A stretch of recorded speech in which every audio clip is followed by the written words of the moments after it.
I really couldn't believe when Kirsten Welker asked Senator Sanders whether using the oligarchy word to describe the what's really occurring in today's American system, in today's American economy. And worse, we have centrist Democrat Elissa Slotkin, who said maybe we shouldn't be talking about oligarchy, et cetera, et cetera, et cetera.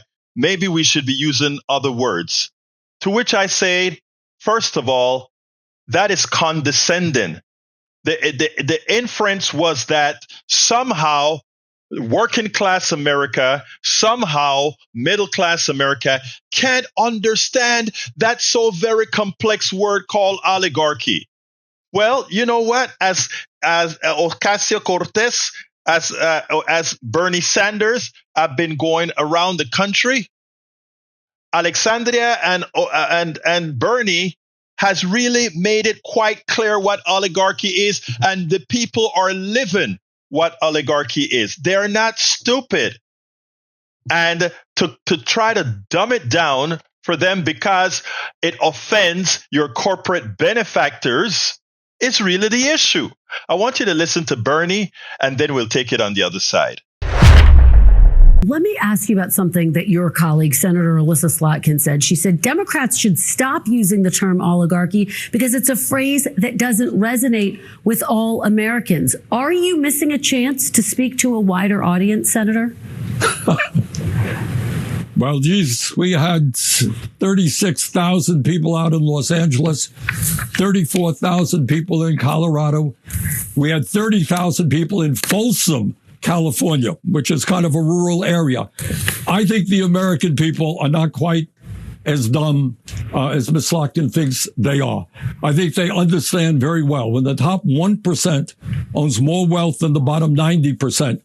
When big money interests are able to control both political parties, they are living in an oligarchy. And these are precisely the issues that have got to be talked about. Are you living in a democracy when Mr. Musk can spend $270 million to elect Trump and then becomes the most important person in government? Or are AIPAC and other super PACs have enormous power over Democratic candidates? Those are issues that we have got to talk about. That is the reality of American society today. The very rich getting richer. Working class people are struggling. 800,000 people sleeping out on the streets. If we don't address that issue, the American people will continue to turn their backs on democracy because they're looking around them and they're saying, does anybody understand what I am going through? And unfortunately, right now, to a large degree, neither party does. Let's be clear here. The reason any Democrat, neoliberal or centrist would come and say, maybe you shouldn't be using the word oligarchy, because at that point in time, you're starting to say that corporations are having undue influence on our economy, undue influence on your personal well-being, which is the truth. And what they would like, these centrist Democrats, to be a bit softer.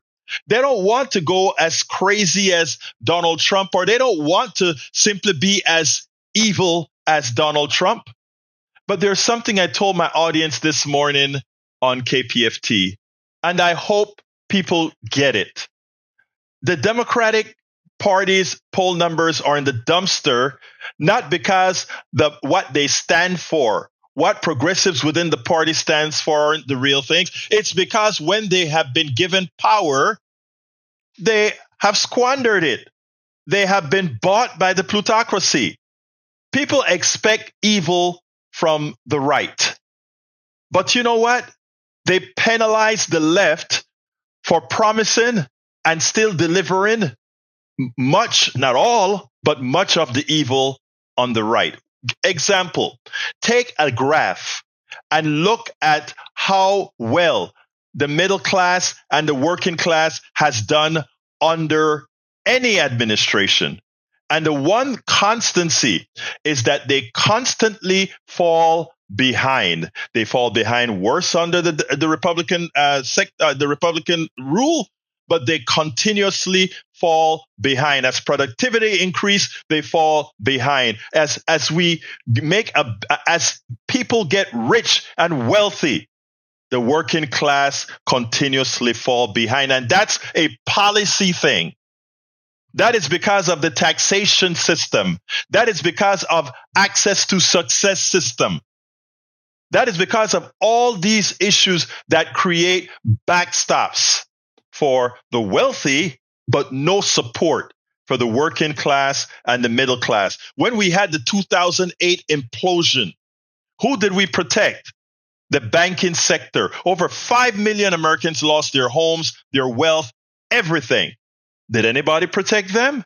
No, so they got poorer. But you know who got richer?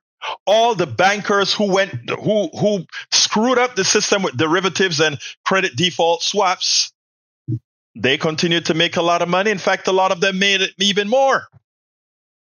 So that is what an oligarchy looked like. That is what we're living in. And Democrats who want to make a difference, they better get with the program and call it what it is. Oligarchy, and then destroy oligarchy. We spend a lot of time deconstructing the news, trying to parse it into a form that everybody can understand. We try to find those little nitpicks where it flies above the fray, etc.